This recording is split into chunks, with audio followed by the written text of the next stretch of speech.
All right, Michael Gish here with Total Golf Trainer. Today's video is going to be about lead wrist flexion. So something that's talked about a lot with tour players and good players is what is their wrist position and how does that wrist position match up with their club face. This is crucial.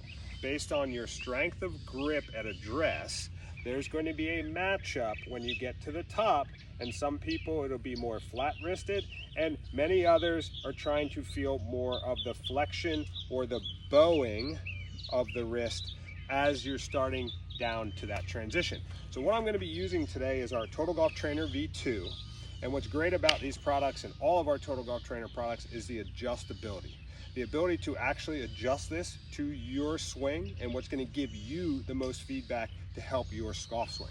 So I'm going to start by just taking the training rod and I'm going to bend this thing forward. Now, you can see I've got it starting where it's touching just the inside of my lead forearm. Now, as I start to take this club back, if I keep this touching my lead forearm, it's going to help me with my takeaway as well. If I start rolling the club, I lose that contact, it's going to give me feedback on the takeaway. Now, once I get up to the top here, I'm going to have to be the one to create some flexion of my wrist, and creating this flexion is also going to help us shallow the golf club. And now what you're going to see is as I come in, that red ball is now going to be in front of my lead forearm. So this is going to be what's going to give you the feedback, whether or not you're creating the proper flexion and getting the matchup that you're looking for to have a square club face every time you swing it. So as I get set up, I'm going to have this red ball touching the inside of my lead forearm. Keep it touching as I get to this takeaway or halfway back.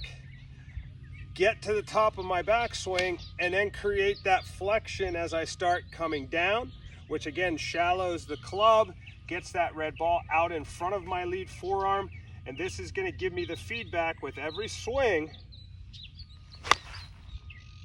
that I'm going to have a square club face and be hitting more golf balls where I want them to go. So if you're losing the club face, this is the #1 thing in golf. Before you start fixing club path, before you start working on body motion and all these other things, you have to understand what a square club face is, how you get that square club face, and then maintain that square club face through impact. So the Total Golf Trainer V2, this is our flexion setting. And what's nice about this is, again, I mentioned earlier, if we're not looking for a ton of flexion, you're able to bend the training rod to where it actually starts a little bit more under my forearm. So when I get to the top, it doesn't require that much flexion to get that red ball back in front. If you're looking to create a lot of flexion at the top, you're looking to get to that Dustin Johnson position at the top, then what you're going to do is you're going to bend this training rod further down towards your hand.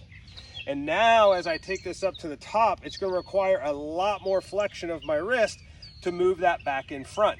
So this puts you in control of your practice. This also allows you to monitor your improvement every time you practice. So as you get better at it, you can make it either a little bit more difficult. You can start with it being a little easier, maybe trying to get just a flat matchup and then working into that flexion matchup.